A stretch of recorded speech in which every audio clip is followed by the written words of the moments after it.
Hey all, Bree from the No Guilt Mom podcast, and I have got a gift for you this holiday season.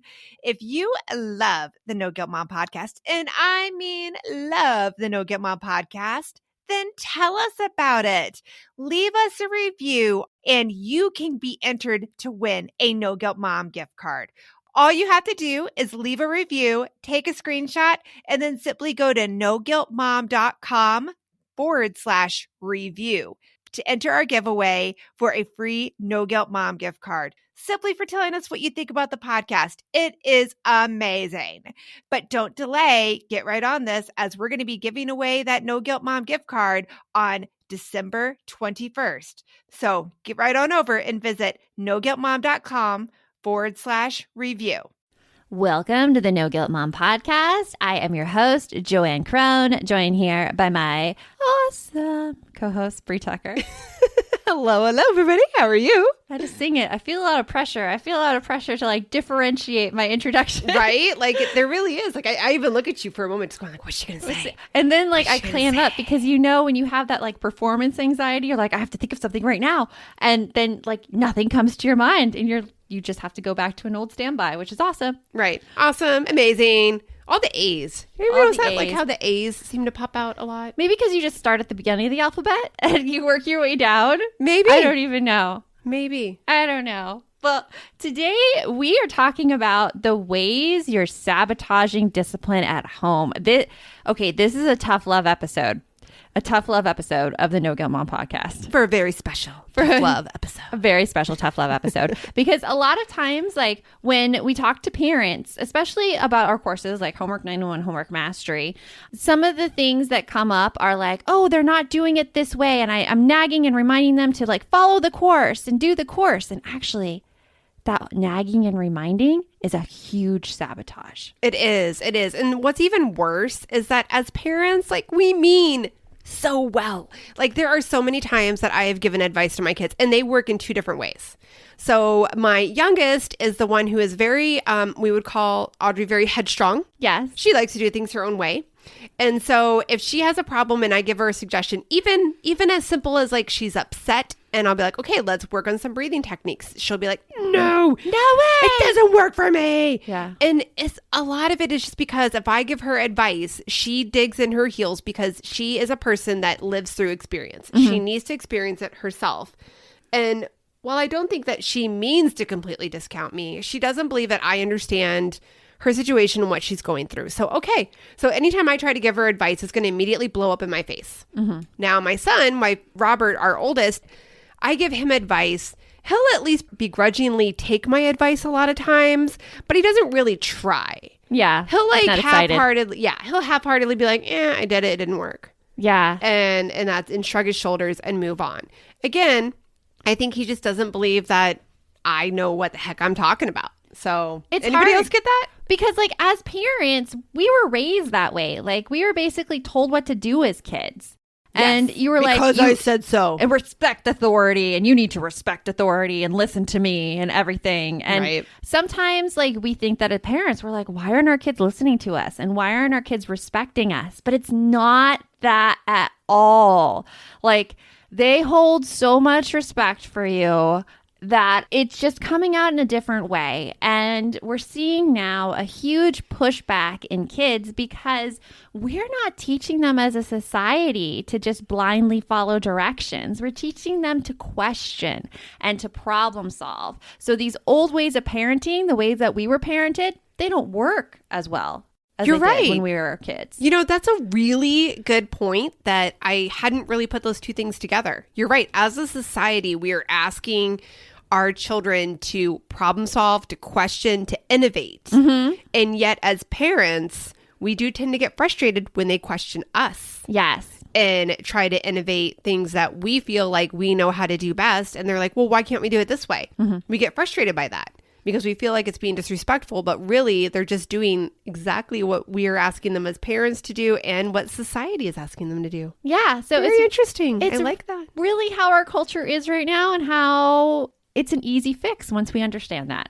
So this episode, we are going to dig into 3 ways that you might be sabotaging your discipline. And more importantly, we're going to give you some suggestions on how you can fix that so that you have just a happier relationship with your kids and you feel more at peace and calm. So we hope you enjoy this episode. This episode is brought to you by the Sibling Adventure Log. Guys, this is a free activity for your kids to do together. If you are just like dreading summer coming because you have nothing planned and you've already gone through your list of activities, make sure you grab the Sibling Adventure Log. It has 5 missions for your kids to practice being kinder, more appreciative, and have fun together. And you can get it for free at noguiltmom.com/sibling-adventure-log. And now on with the show. You want mom life to be easier. That's our goal too. Our mission is to raise more self-sufficient and independent kids, and we're going to have fun doing it. We're going to help you delegate and step back. Each episode will tackle strategies for positive discipline, making our kids more responsible and making our lives better in the process. Welcome to the No Guilt Mom Podcast.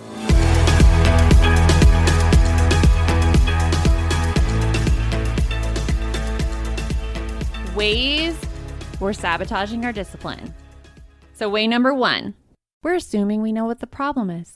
The age-old assuming. Okay, my favorite statement about assuming. Yeah. When you assume, you make an ass out of you and me. Yep. It's true, but you know what? Before I started like reading into this more, I didn't even know I was assuming. I was thinking, oh my gosh, I know what the problem is here. It's because like you're not prioritizing your time, or you're too tired when you get up in the morning, and so doing homework then is impossible. Like I just thought I knew the answers. I wasn't even thinking I was assuming. It was coming from a good place. It was coming from a place of, oh, okay, I know more, so let me help you with my knowledge. Yeah. But that's not always how it really turns out, huh? No, it's so surprising because a lot of the times when kids have a problem, like we are so off base as to what the actual problem is. Oh, yeah. Especially as, you know what? I was going to say especially as they get older, but I could think of plenty of times when my kids were younger, like toddler, preschool, even early school age, and I didn't know what the problem was. But I can tell you now, like having a tween, nope, I'd never. I don't, assuming it's the last thing I try to do anymore because it always blows up in my face. Yeah, they get mad. It's like that little like they're science like, you don't experiment understand volcano. me. It's like that little science experiment volcano with the baking soda. It just like explodes all over me, and I'm like, well, this is lovely. Just explodes. Yeah. Because I think like one of the things that's really, really hard to accept as a parent is that we don't know what the problem is all the time. Right. But that is also kind of freeing because that means that if we don't know the problem, then there's something else out there that we just need to figure it out. And once we figure that out, we can work with our kid to solve it. So it's like there's hope there. I also see it as if I don't necessarily, what you just said, like if I don't necessarily know what the problem is right off the bat, then I'm also not responsible to know the solution right off the bat. Yeah. It gives me permission to have time to figure it out.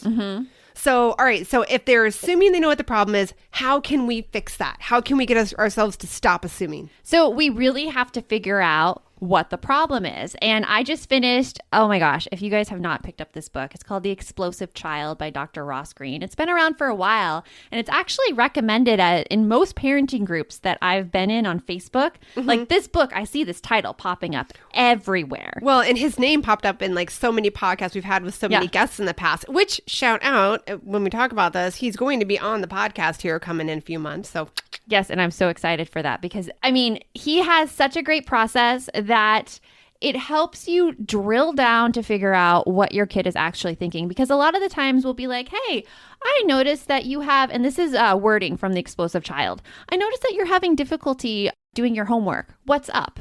And that's the question he says to ask. Just what's up? So that it's not assuming that you know the answer right away. It's not saying that like, oh, I noticed that you're really lazy after school. Well, and it's also not saying, I notice you're having trouble with your homework. What's the problem? Yeah. Right? Because that's a loaded question with the problem. Oh, that means that your child's at fault.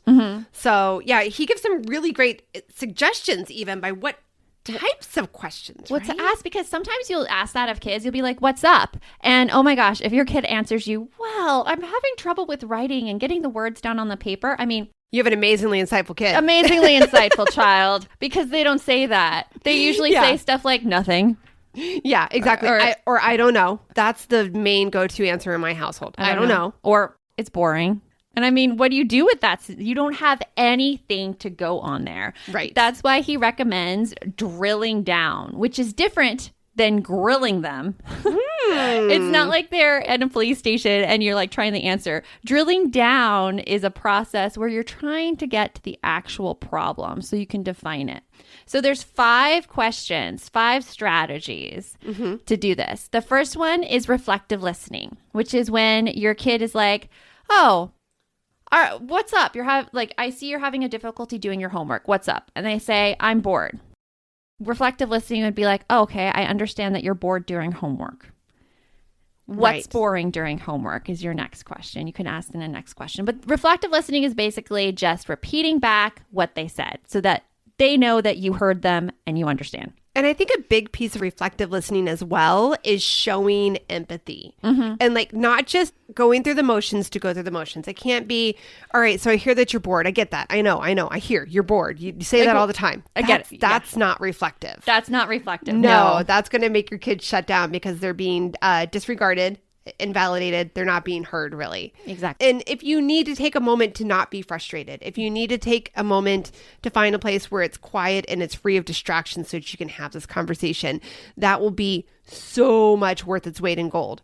Finding that place where you can actually come to your child and be open and really listening to what's going on, because you are a detective in this situation. Yep. And another thing you can do is actually give your child a heads up that you're going to be talking about this, because this is better done not in the heat of the moment.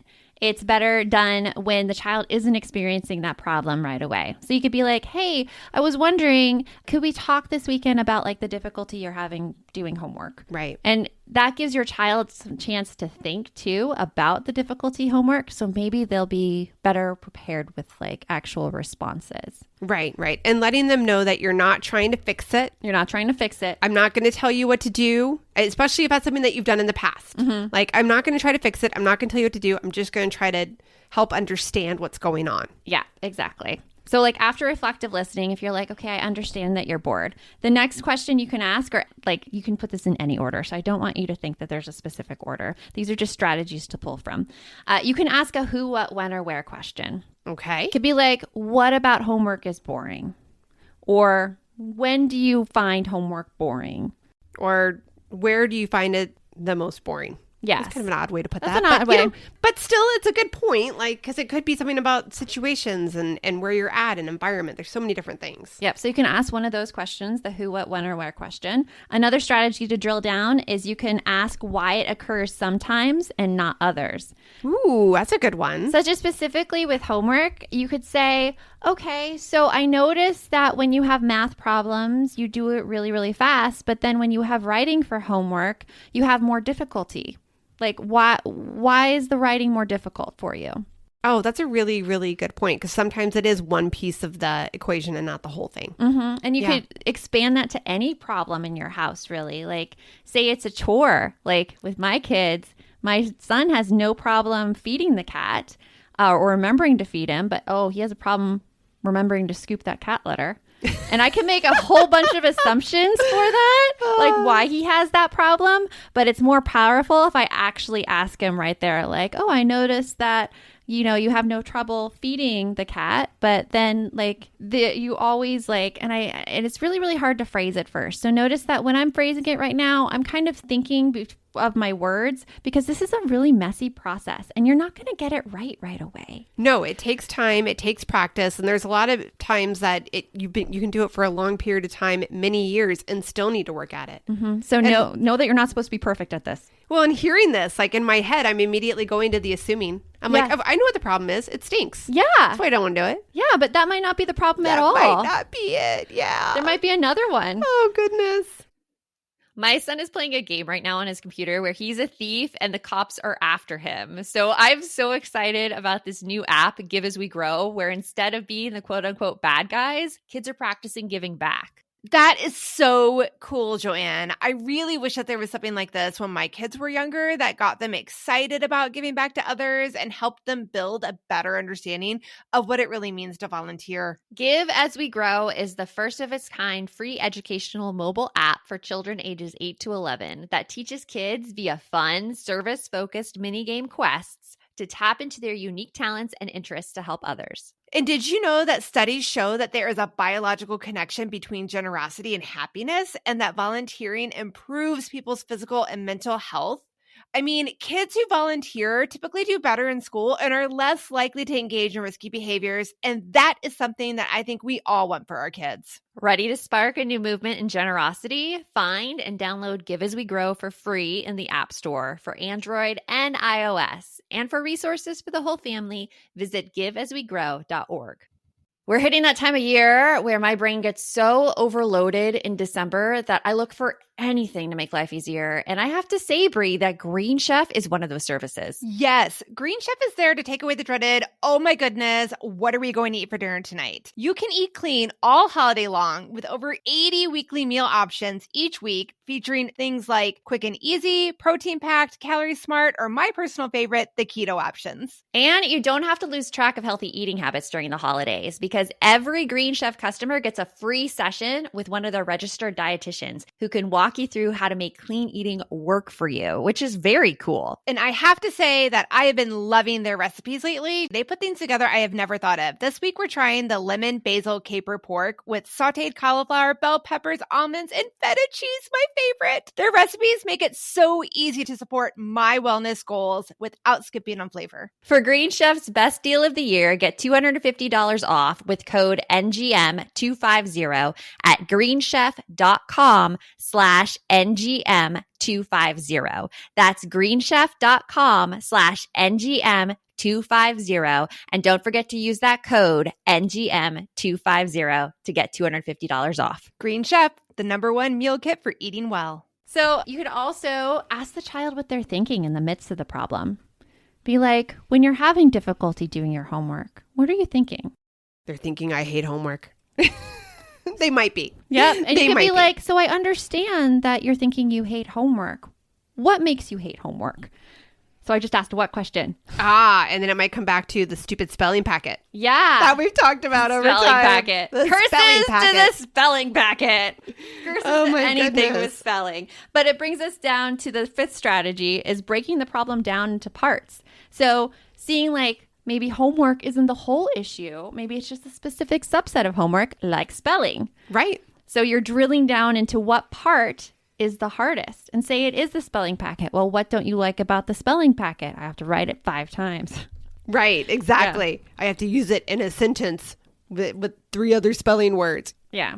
So then once you drill down, you have a better understanding of what the actual problem is, which might be totally different than what you assumed it was. Exactly. Because again, friends, what does assuming do? Makes an ass out of you and me.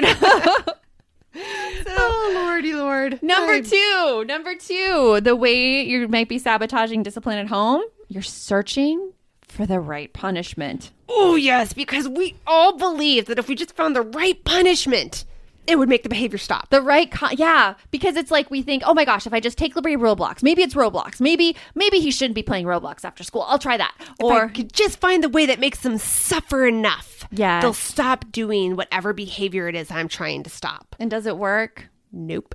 No. Does it work for you? No. When someone takes something away from you, have you ever been able to effectively change your behavior or change the way that you did something because someone took something away that meant a lot to you? No, it just made me mad and sneaky. Yes. It makes you angry a lot of times. And yes, then you're just like, okay, well, I'm going to find a way to do it without getting caught for sure. Exactly. So. Creative problem solving, encouraging creative problem solving in kids. But no, I know, right? Not a parenting strategy I recommend. Yeah. No, I don't think you'll be very happy with the results of their thinking outside the box and being innovative. Because the innovativeness is going to be how to get around you. Yeah. Because that's how we were raised. Right. We were raised with grounding. We were raised with like no TV time if we didn't do stuff. That's how we were raised. And we're not saying that there isn't a time and a place to limit screens or something like that. And I'm picking on the limiting screen time because that's something that a lot of parents use as a strategy. I'm not saying that there isn't a time when you're being on your phone or playing video games is interfering with other things, but taking it away as a punishment strategy to make a child feel bad and feel that loss isn't necessarily going to motivate them to want to do something in a different way. No, but I actually know the exact thing I would do if someone took away my screens. I would find a way to sneak the screen to a part of the house, or if my parents when I was 11, I was able to stay home by myself. There was nothing stopping me. Oh, I know, right? Well, and I'm trying to think too, I think that would also a lot of times perpetuate, like we just gave the example, it would perpetuate worse behavior. So let's say you're taking away screen time because your child is getting a bad grade at school. Because again, that's where I hear it a lot, which that's a normal thing. Okay, so then you take away screen time. So then your kid's going to try to become sneaky and figure out a way to get their screen time. A lot of them are going to wait till you go to bed, right? Yeah. And then try to do the screen time then. So now they have another behavior. They're losing sleep and they're going to be tired at school, which is going to make their grades even worse, probably, right? Because they're trying to sneak in the screen time. So our main point is stop searching for that right punishment because it doesn't exist. It doesn't exist. But a lot of people may be listening, and you may be listening too and thinking, well, if I can't punish them, then what do I do? Well, we're going to teach them how to solve the problem, right? They need to gain skills to figure out how to solve the problem that's occurring. And even before that, you can go back to that not assuming step and really drill down to find what the problem is. Because if they're having trouble in school and getting bad grades, I don't think it's because they want to get bad grades. I think it's because there's something else going on. Right, because we all know that we love getting lectured by the people in our family. We all love having somebody tell us, you just got to figure this out. No, we don't. No. It's if I could just figure it out, I would have figured it out already. Right, exactly. So we know that we can't assume what the problem is, and we know that we have to, we can't keep searching for the right punishment because it doesn't exist. What's the third thing that people are doing that's sabotaging? So number 3 is we think that we as parents know best, so we impose our solutions on our kids. The good old mother knows best, father knows best, or because I said so. Because I said so, yeah. So this is when we figure out a problem, but then we give our solution to the problem and expect our kids to follow it. Ooh, yeah, that's again with that whole volcano exploding in my face. Yeah. Seems to happen a lot. So it's if, say, teeth brushing, oh, I see that you're having difficulty brushing your teeth before bed. That's why, bedtime is going to start now at 7:45 so that you have time to brush your teeth. That's an example of a unilateral solution. Yeah, it makes sense in my head that, since you can't get it done, we're going to start this even earlier so that we can take the process. That's not going to cause any resentment or anger from your child whatsoever, right? None! People do not have other people's wills imposed upon them. Hey, Aubrey here, and I wanted to share one of my favorite gifts to give during the holiday season, a Storyworth book. It is the most amazing gift ever. Storyworth is an online service that lets you create a special and unique gift of someone's story. I've given Storyworth books to both of my parents, and it has been their favorite gift, hands down. And did I mention it is so easy? Storyworth emailed my parents questions every week that I handpicked from their massive list of questions that they have. All my parents had to do was open their email and answer them. That easy. I asked my dad questions like, did you have any rules that you set for yourself as a parent, which you immediately broke? And he did. I even asked both of my parents, are you more like your mom or your dad? And they shared a lot of really amazing qualities that I didn't know about my grandparents at the time. Then at the end of the year, Storyworth compiles all of their answers, puts them into this gorgeous book that covers everything. My parents love showing us their books, and I personally love getting a chance to read them. With Storyworth, I am giving those I love a thoughtful and personal gift from the heart that preserves their memories and stories for years to come. Go to storyworth.com/NGM and save $10 on your first purchase. That's storyworth.com/NGM to save $10 on your first purchase. This message is sponsored by Greenlight. It is so hard to raise kids who know how to manage money. Bree, right now, my kids are all about earning money for presents. My daughter wants to get presents for all of her friends, and my son is doing a Secret Santa with his friends. Oh, I hear you. And if you're looking to raise kids that are financially responsible, we have got a lifesaver recommendation for you that you need to check out. It is Greenlight. Greenlight is a debit card and money app made for families that gives kids and teens an easy and fun way to gain financial literacy, all while giving parents peace of mind. You can send instant money transfers, automate allowance, and even keep an eye on kids' spending with real-time notifications. Meanwhile, your kids can begin their journey towards financial autonomy by learning how to save, invest, and spend wisely. So sign up for Greenlight today and get your first month free when you go to greenlight.com/NGM. That's greenlight.com/NGM to try Greenlight for free. Greenlight.com/NGM. Yeah. Me, like Bree points to me automatically. What's your motto? You can't boss me.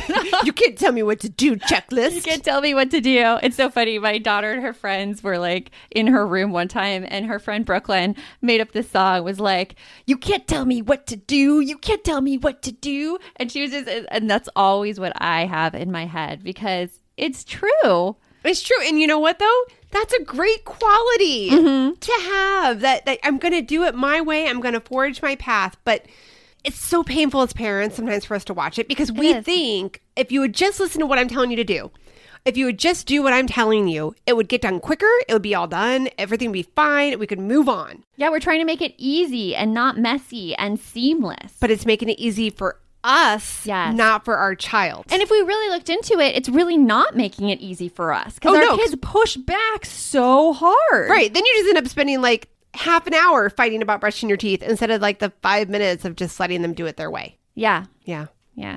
It's rough. So the way around that is to invite your kid into the problem solving. And that's hard to do sometimes because kids will come into problem solving and they'll be like, I don't know what the answer is. Ooh, this is where our episode with Michelle Borba, when we talk about thrivers, where she has her pocket problem solver. So for your younger kids, this would be great. Identifying what the problem is, having them give 3 solutions, no matter how crazy they are. Yeah. And then the pinky would be, what solution are you going to try?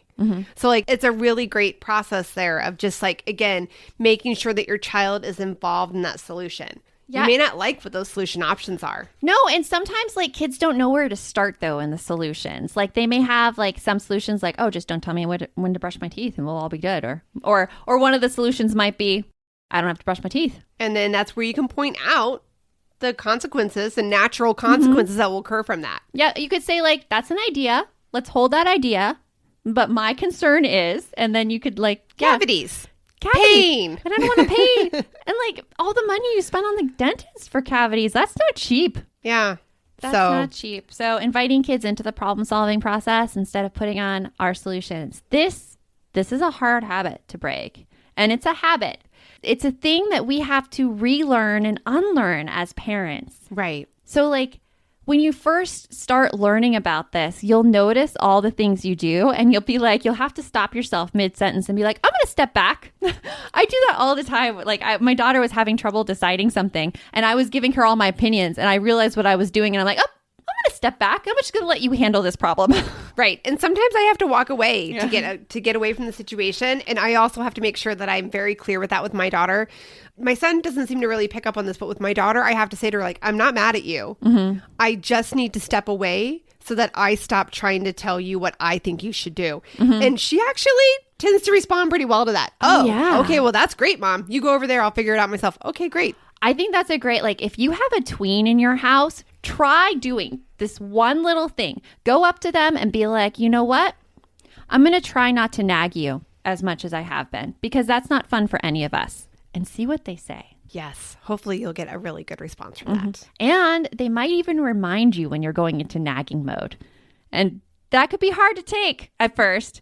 I know. That's where, yeah, like with mine, like sometimes I get the attitude and the, gosh, Mom, okay. I have to be like, can you just watch your tone because it hurts my feelings when you speak to me in that way. Yes. And I think that's totally valid because a lot of this is like, you hear us say like nagging's like not beneficial. But then the question is, well, then what do I do instead? Do I just let my kids walk all over me and do whatever I want? No. It's coming to a mutually agreeable solution, something that meets your kids' needs and something that meets your needs and concerns. And that's easier to come by than you think. It's not an impossible scenario. Right. So keep in mind these 3 self-sabotaging things that you might be doing at home when it comes to discipline, and just think about them in the future and to see if you can avoid doing them. Yeah. And you know what? It's not going to be perfect. It is going to be messy. Oh yeah. I still mess up on these all the time. Me too. I like cut myself off in the middle of speaking and like do an about face and walk away because I'm like, okay. Yeah. There are plenty of times I find my safe person. I'll text you, Joanne. Oh my gosh. I'll text Miguel. I'll be like, somebody help me out with this. I need someone to help me just stop right now. Yeah, I mean, I had a situation this weekend where I was feeling so bad and I was trying to like stick to my guns with my kids, and I was texting Bree. I'm like, Bree, I want to cry right now. And this is going on. and I'm like, I hear you. And it all ended okay. Yeah. But yes, so we hope that you got something out of our tough love episode of the No Guilt Mom podcast. Let us know what you think. Email us, hello@noguiltmom.com. We can't wait to read it. And when I say that, I'm saying, please email us. Please email us. That's code for Bree and Joanne. Really want to hear from you. I know, right? Please leave us a review. Tell us your thoughts so that we can continue to grow. I know, but we really, really, truly do love hearing from you guys. Please send us a line. We do. And the more we hear from you and the more feedback that we get, the better we're able to make sure that the No Guilt Mom podcast is for you and meets your needs. Right. So email us, please. Until next time, remember, the best mom is a happy mom. Take care of you, and we'll talk to you later. Thanks for stopping by.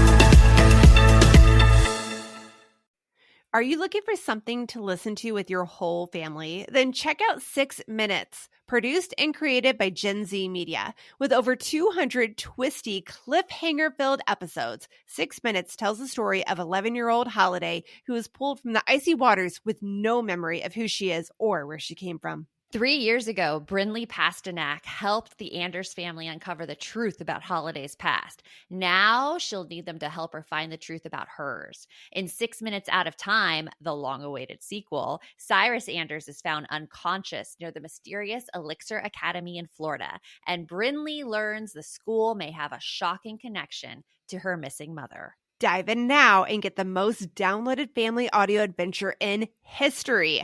Follow 6 Minutes wherever you get your podcasts. You can listen early and ad-free with the GZM family subscription.